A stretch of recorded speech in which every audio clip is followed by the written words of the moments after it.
भारतीय संगीत जगत की भुला दी गई ऐसी शख्सियत। आज हम उनसे मिलवा तो नहीं सकते, लेकिन उनके बारे में, उनके जीवन के बारे में बता सकते हैं। सुजानगढ़ में जन्मे 1907 को स्वर्गीय खेमचंद प्रकाश, जिनकी प्रतिभा का लोहा 1940 के दशक में वो मनवा चुके थे।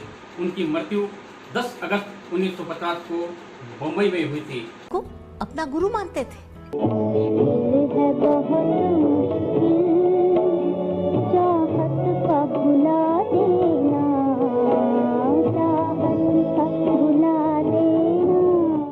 बारह दिसंबर 1907 में पैदा हुए थे, 7 में, खेमचंद प्रकाश, सुजानगढ़ में, जो राजस्थान। और आज उनकी पुण्यतिथि है।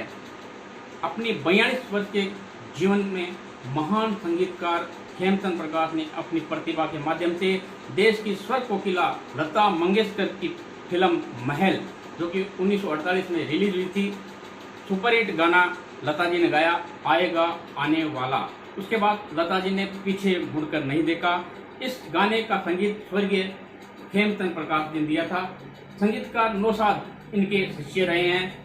खेमचंद प्रकाश गायककार किशोर कुमार, जिनके कई फिल्मों में संगीत खेमचंद प्रकाश ने दिया था।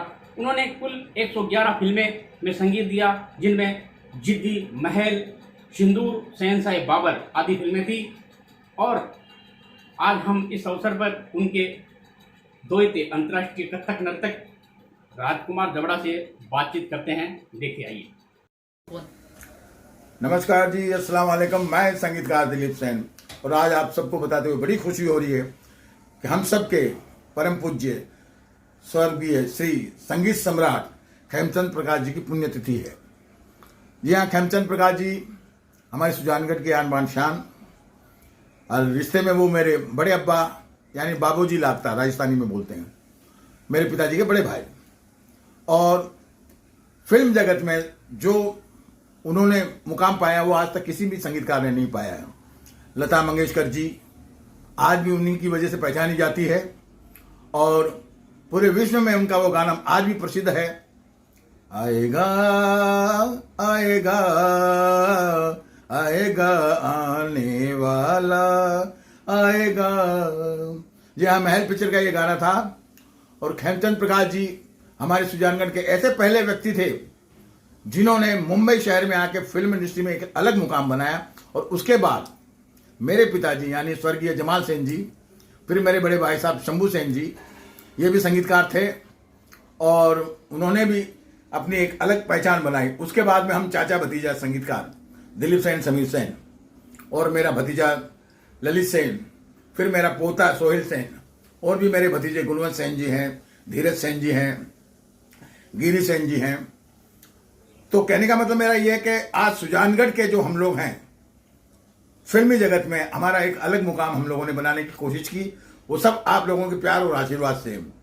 आपको पता है मेरी अपनी फिल्में चली, जिद्दी, अफलातून, सलाखें, और हर फिल्म में के गानों में आप लोगों ने मुझे प्यार दिया और वो म्यूजिक हिट हुआ। तो मैं ये कहना चाहूँगा आपको कि राजस्थान एक ऐसा मतलब सिटी है, एक ऐसा शहर है कि पूरे विश्व में उसकी एक अलग पहचान है। तो संगीत में तो मुझे नहीं लगता कि राजस्थान से बड़े कोई भी फनकार हुए हैं। तो मेरा कहने का मतलब ये है आप लोगों से जी कि आज हम खेमचंद प्रकाश जी को याद कर रहे हैं उन्हीं के गानों से। उन्होंने जितना काम किया, अपना संगीत में योगदान दिया, जो कभी भुलाया नहीं जा सकता। और वैसे ही हमारा परिवार, सैन परिवार भी, जो कि कंटिन्यू आज फिल्म लाइन में 4 पीढ़ियों से हम लोग यहाँ फिल्म लाइन में काम कर रहे हैं। तो मैं यही कहूँगा कि आप लोगों का ये सब प्यार है कि जिसकी वजह से हम लोग सुजानगढ़ के वासी जो हैं, जो आज तक फिल्म लाइन में मुंबई शहर में रहते हुए भी हमारी आत्मा जो है सुजानगढ़ में ही बसी हुई है। बस आप लोगों का प्यार और आशीर्वाद हमें मिलता रहे। बस हम यही चाहेंगे कि आप सदा हमें ऐसा ही प्यार करें। नमस्कार। मैं करीब 12 साल का था तो खेमचंद प्रकाश तो हमारे गली में ही रहते थे। उनका मकान पुश्तैनी मकान था, वो यहाँ कई बार आया जाया करते थे और अच्छे सबसे सलूक रखते थे। अच्छे कलाकार थे, कथक कलाकार थे।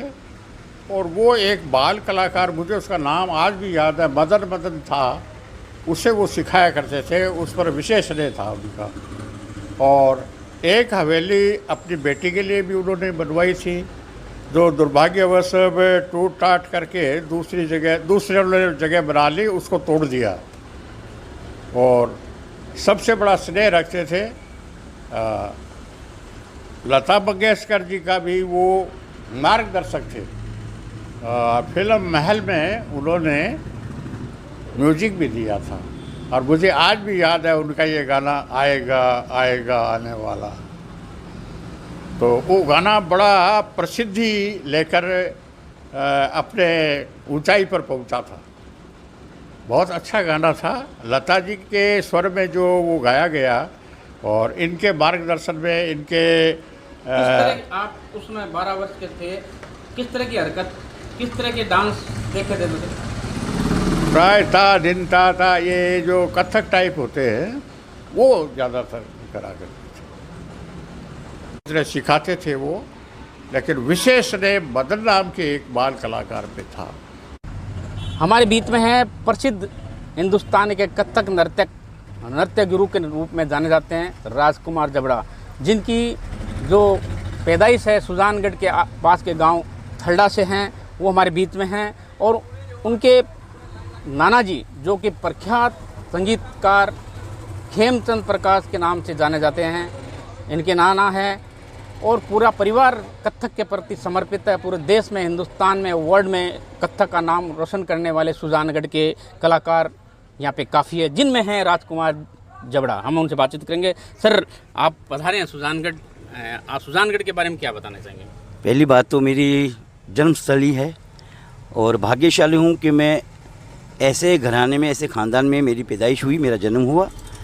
इधर मैं एक पहला शख्स ऐसा हूँ जिनके दोनों तरफ दादा और नाना, ये किसी को नसीब भी नहीं हुआ, और मेरे ख्याल से नसीब होगा भी नहीं। मेरे दादाजी भी पंडित शिवलाल जी जबड़ा, जो मशहूर नर्तक थे, और गुणीजन खाना बीकानेर गंगा सिंह जी के यहाँ पे वो नाराज गुरु थे डांस के, गाना बजाना हमारा फैमिली वो रहा है। फिर मेरे पिताजी पंडित नृत्याचार्य पंडित कन्हैयालाल जी जबड़ा, और मेरे नाना जी देखो आप खेमचंद प्रकाश जी, और उनके बारे में आज बात करते हुए मेरे को हर्ष हो रहा है। और भाई मेरे, आज आप इतना अच्छा एक वो काम कर रहे हैं, तो मुझे खुशी हुई। मैं जयपुर से दौड़ के आया, और मैंने कहा नहीं, मेरा भाई ऐसा कुछ काम कर रहा है, और मालिक आपको बहुत अच्छी तरक्की दे, और ज़्यादा जो जितने भी कलाकार हैं उनके विषय में आप ज़्यादा बोलिए। अच्छा, नाना जी मेरे जो थे खेमचंद प्रकाश जी, उनकी डिटेल में मैं थोड़ा सा बताऊँ। ये तो क्या है, वो 5 घंटे की पूरी रामायण ही है, लेकिन मैं थोड़ा सा इसमें बताता हूँ। उनका जन्म हुआ था खूड़ी में, लोग कहते हैं जयपुर में हुआ, ये गलत है। मेरी माँ का ननिहाल था खूड़ी, जो अपने सुभाष सर इसके पास में है। मेरी माता जी का जन्म हुआ, श्रीमती सावित्री देवी जी का जन्म हुआ, इकलौती उनकी संतान थी वो, उनका जन्म हुआ नेपाल दरबार में। अब जयपुर में वो आए थे जब नर्तक थे, खुद डांसर, कथक डांसर थे। जब वो वहाँ गए तो उनके दरबार में उन्होंने नौकरी की, सब कुछ था। उसके बाद में वो कलकत्ता आए, सबको मालूम है, सब कुछ ये बातें होती, मम्मी भी साथ में थी, ये सब कुछ हुआ। कलकत्ता में आने के बाद में एक वाक़या जो मेरे को पापा जी और मम्मी सुनाती थी, कि वो डांसर के साथ साथ वो गाना भी गाते थे, म्यूज़िक भी देते, लेकिन म्यूज़िक के बारे में उनको नहीं मालूम था म्यूज़िक क्या चीज़ होती है। तो जहाँ वो पान खाते थे, उनसे एक बार पूछा, किसी शख्स ने पूछा कि आप म्यूज़िक भी देते हो क्या? बोले यार म्यूज़िक क्या होता है, इतने भोले थे।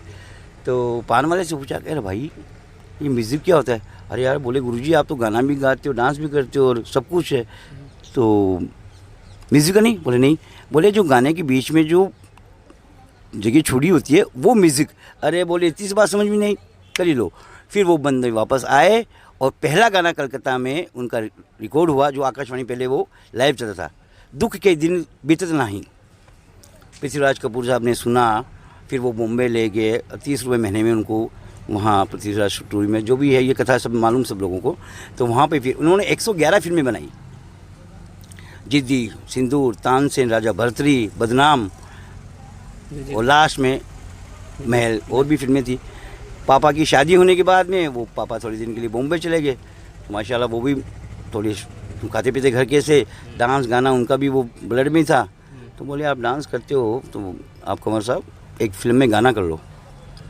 बोले साहब मेरे को फ़िल्म का नॉलेज नहीं है। बोले चलो। तो वहाँ जाके जो शूट हो रहा था, तो वो जो डांस मास्टर था वो आया नहीं। अच्छा, डांस मास्टर भी कौन थे? वो भी हमारे रिश्तेदार थे, हीरालाल सोनलाल जी, जो मद्रास चले गए थे बाद में।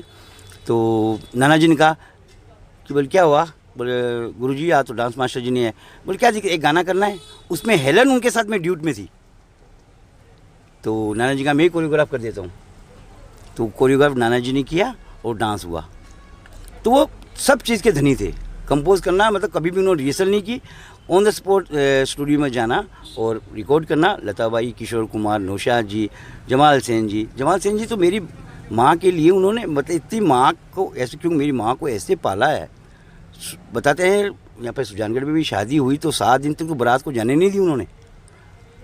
और रोज़ पापा के वो तिलक लगना, जिसको अपने मारवाड़ी में बोलते हैं बासी जुमारी, वही सोने की मोहर लगाना, तिलक, पूरे बारातियों को जुमारी देना। 7 दिन तक गली गलियों में सबको बोल दिया यहाँ सब खाना खाने जाएंगे। कंपोजर आज लोग इसलिए तो उनको नाम कहते हैं king of music director Khemchand Prakash ji. तो ये नाम कमाना ये हमारे लिए गौरव की बात है, सुजानगढ़ वालों के लिए गौरव बात है। और आप लोग इतना अच्छा कार्य करें, आपको मेरी तरफ से बहुत बहुत शुभकामनाएं है। और इस तरह आप जब भी आप कहेंगे। महल पिक्चर जो लता मंगेशकर के लिए ब्रेक साबित हुई ना, उस समय लता मंगेशकर मात्र कुछ ही साल की थी और वो शुरू में आई थी, वही एक टर्निंग पॉइंट था लता के लिए। इससे पहले एक मैं आपको बात बताना चाहूँगा जो मेरी माँ ने बताई। सुरैया जी गाना गा रही थी, तब इनका कोई ड्यूट गाना था लता जी का और सुरैया जी का। तो सुरैया जी ने क्या कहा कि गुरुजी, वो उस वक्त क्या है ऊपर से माइक लगता था तो पास पास में खड़ा होना पड़ता था। तो सुरैया जी ने कहा कि गुरुजी लता जी को बोलो थोड़ा दूर रहे। बोले क्यों? बोले उनके मुंह में से बदबू आ रही है। तो लता जी को थोड़ा सा दुख हुआ, उन्होंने आके गुरुजी को बोला। तब उन्होंने रिकॉर्ड रोका और बोला सुरैया आज इसके मुंह से तुम्हें बदबू आ रही है ना, लोग इनकी चप्पल की खुशबू लेने के तरसेंगे, फिर भी खुशबू नहीं आएगी, उसकी चप्पल कहीं खोलेगी नहीं वो तुम्हारे। तो ये बहुत बड़ी बात थी। ये आज लता मंगेशकर जी का भी भगवान की तरफ से नाम और नाना जी की वजह से उनका नाम, किशोरदा को पहला ब्रेक दिया और उनकी फिल्म से जिद्दी, चंदा जा रे पिया का संदेशा लेके आ चंदा, ये सॉन्ग। उसके बाद में नौशाद जी ने खूब गाने और फिर रात को अलग अलग फिल्में म्यूजिक देते थे वो, ताकि घर खर्चा चले। क्यों वहाँ तो बॉन्ड थे पृथ्वीराज जी के, 30 रुपये महीना था और कितनी फिल्म बनाने की है उसका कोई लेखा जोखा नहीं था। तो ये बहुत परिश्रम किया, भाइयों के नाम से बनाना, जमाल सेन जी के नाम से बनाना, वहाँ से पैसे लगा वो सब। आज आप इस क्षेत्र में हैं, क्या क्या आपने किया है सुजानगढ़ के नाम के लिए? देखिए सुजानगढ़ का नाम तो हम कौन नहीं करने वाले, सुजानगढ़ ने हमको नाम दिया है। हमारा जन्म हुआ ये सबसे बड़ी उपलब्धि हमारे लिए। आज अमेरिका, दुबई, हॉलैंड, ऑस्ट्रेलिया, कहाँ कहाँ जानते हैं, वहाँ सुजानगढ़ का ही नाम। कहाँ से हो? सुजानगढ़। ये इतना बड़ा नाम है कि शायद अमेरिका का कि नाम हमारे सामने कुछ नहीं है। अमेरिका में मैं 1 महीना रुका वर्कशॉप के लिए, वहाँ पे मैंने छात्र छात्राओं को कथक सिखाया। जयपुर ग्रामीण में किसी ने भी कोई कॉलेज में, इतनी बड़ी यूनिवर्सिटी में जिसका नाम आज वर्ल्ड में 7वें नंबर का है, ड्यूक यूनिवर्सिटी, नॉर्थ कैरोलिना। तो वहाँ भी मेरे को पूछा गया तो बोले कहाँ से? सुजानगढ़ से। बोले वाह सुजानगढ़ कहाँ है? मैंने कहा सुजानगढ़ अपनी जगह है, हम बाहर है और सुजानगढ़ से और भी लोग निकलेंगे। जैसे हम आज आए हैं अमेरिका, यहाँ से भगवान चाहे तो ईश्वर की कृपा से, राम जी की कृपा से और लोग आएंगे। मेरे बच्चे भी आज सुजानगढ़ के ही मानो, इनका जन्म जरूर जयपुर में हुआ लेकिन आज सुजानगढ़ का नाम लेते ही चल देते। बोले रात को चलना है, चलो पापा घूम के आते हैं, ठंडा जाएंगे, पालास जाएंगे, तिरुपति बालाजी के दर्शन करके आएंगे, शानन जाएंगे, सलासर धाम जाके आएंगे। तो ये बड़ी उपलब्धि। आज देखिए अपने यहाँ कैसे कैसे धाम, आज सलासर धाम देखिए आप, ये सुजानगढ़ के आज भगवान का मंदिर। और इतना बड़ी उपलब्धि ये सुजानगढ़ के लिए भाग्यशाली है जो हम लोगों को जन्म दिए यहाँ पे। आप एक प्रकाश डालना चाहेंगे जो जो इस क्षेत्र में गए हैं, जैसे गंगानी परिवार से हैं, कई कलाकार हैं जो टॉप रहे हैं, मदन महाराज है, हाँ। तो बताएं थोड़ा। मदन महाराज का जिक्र किया तो मदन महाराज का गांव है लोडसर। तो मेरे पापा आए थे तो मेरे पापा और मम्मी की 4 लड़कियां हुई, हम लोग नहीं थे। तो उनको लगा शायद लड़का होगा नहीं होगा, तो फिर वो गांव आए थे। तो एक दिन वो मदन महाराज कहीं से वो पत्थर वत्थर तोड़ते आए, वो बस मजदूरी करते थे वो, तो उन पत्थर में कोई लग गया तो ब्लड आ गया। तो मम्मी ने देखते, मम्मी परेशान हो गई। तो बोले ये क्या हुआ, इनके लग कैसे गई? बोले मैं तो इसको छोड़ूंगी नहीं, मैं तो ले जाऊँगा। उस वक्त मेरे पापा जी थे राजकोट कथक कॉलेज में, उस वक्त 6-7 साल के ले गए थे मदन महाराज को, नृत्य की शिक्षा सब कुछ और शादी भी की। फिर बोले अब तू जा। फिर ऐसा डंका बजाया महाराज ने जो आज दुनिया मानती है। ये सिर्फ मेरे पापा के देन।